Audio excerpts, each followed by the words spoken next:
Hello and welcome. In this video, we're starting a brand new technical journey using Microsoft Dynamics 365 Finance and Operations. Instead of jumping straight into random objects, we'll build everything step by step using one simple project. A leave management system. Employees request leave. Managers approve or reject it. And HR watches silently from a distance. Simple, realistic, and perfect for learning.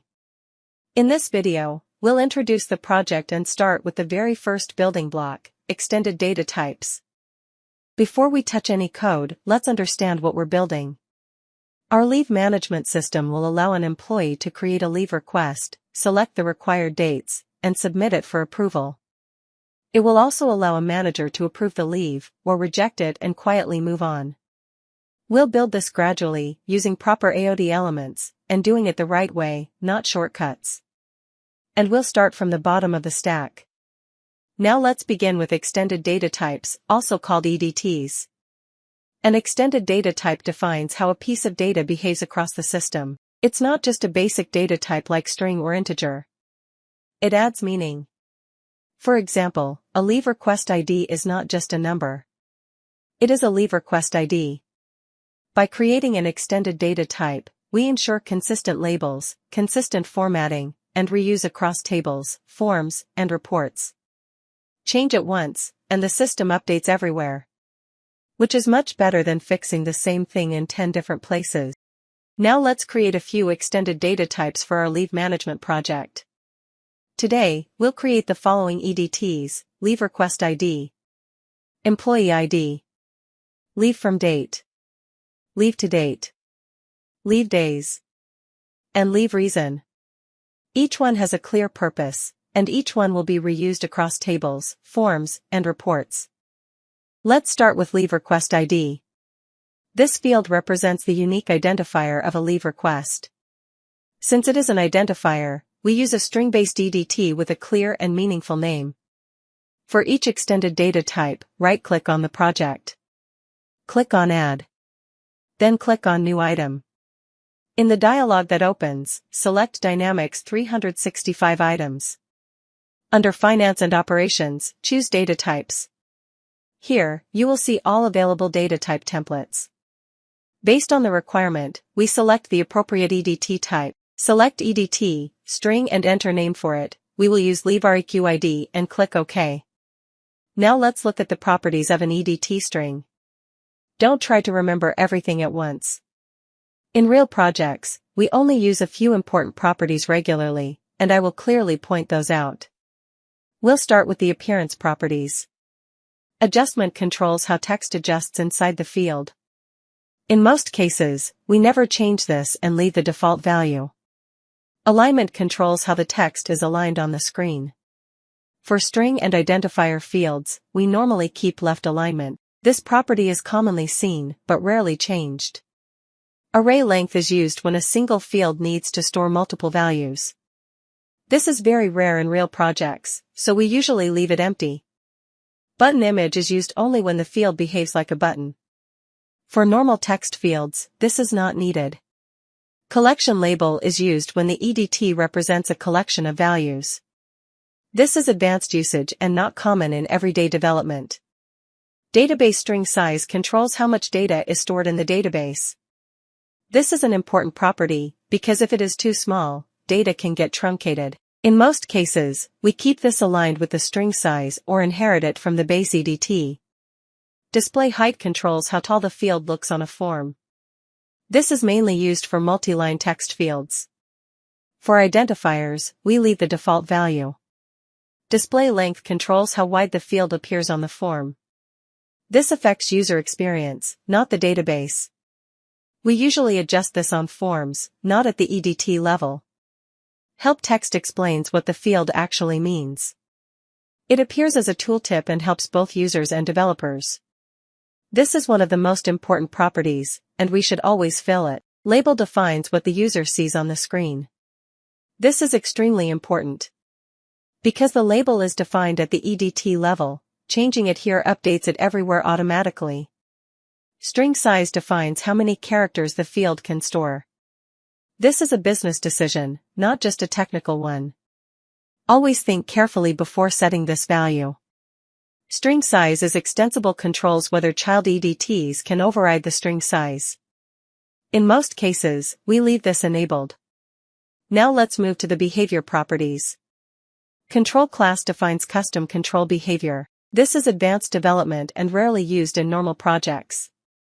Data interaction factory class controls how data interaction works. This is also advanced and usually left empty. Direction controls text direction, such as left to right or right to left. For most projects, we keep the default value. Literals are used to define fixed values. This is not common for EDTs and is usually handled elsewhere. Presence class controls how mandatory behavior is handled. This is rarely changed at the EDT level. Presence indicator allowed controls whether the mandatory star can appear. We usually leave this enabled. Presence method defines how the mandatory check works. This is advanced and rarely modified. Now let's look at the data properties.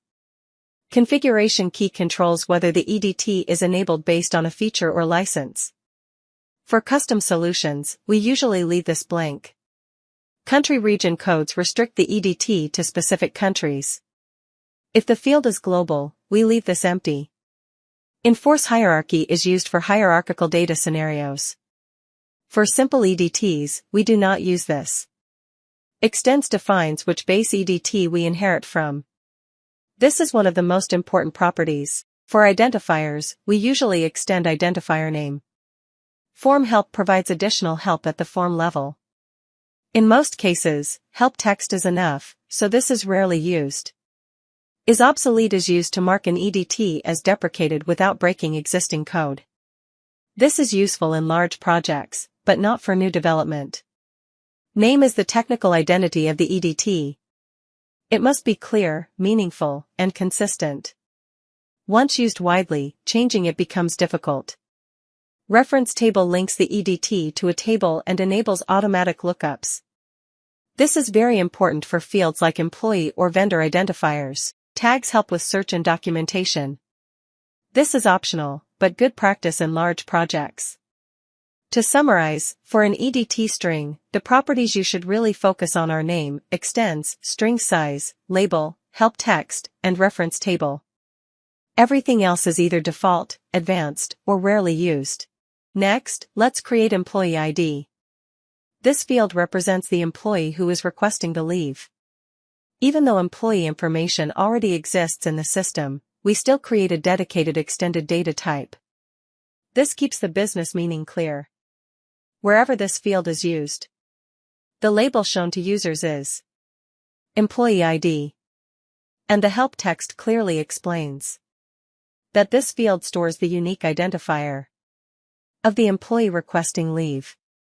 Now let's move to the date fields. First, leave from date. This field represents the start date of the leave period. Since this is a date, we always use a date-based extended data type. Never use strings for dates. Dates should always be handled as dates. The label shown to users is leave from date. The help text clearly explains that this is the start date of the leave period. Now let's briefly look at the important date properties. We will skip the properties that behave the same as string EDTs and focus only on what is specific to dates. Date day controls whether the day part of the date is shown. In most cases, we keep this enabled.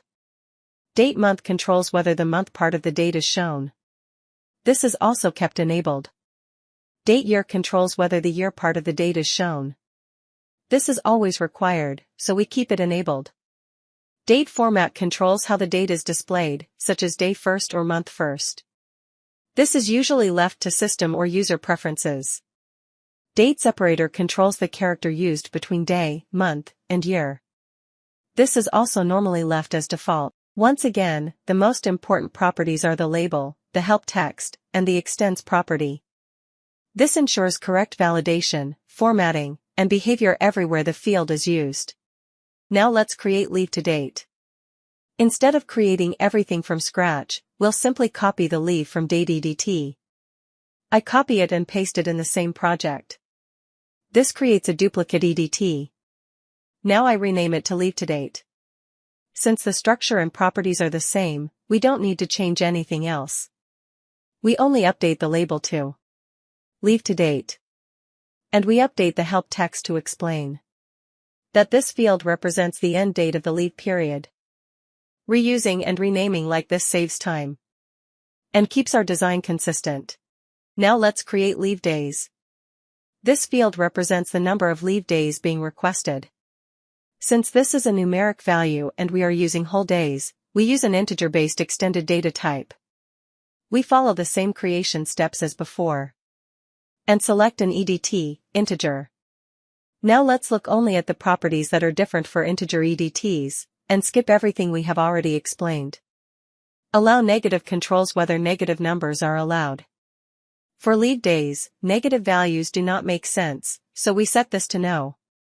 Rotate sign controls where the minus sign appears for negative numbers. Since we are not allowing negative values, this setting is not really relevant and can be left as default.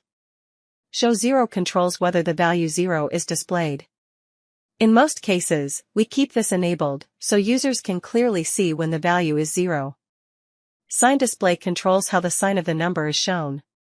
For leave days, we don't need any special sign handling, so we keep the default value. That's it for leave days. We've defined it as an integer EDT with clear meaning, proper validation, and only the necessary numeric properties configured. Now let's create leave reason. Instead of creating it from scratch, we copy the leave request ID EDT and paste it into the same project. This creates a duplicate EDT. Now we rename it to leave reason.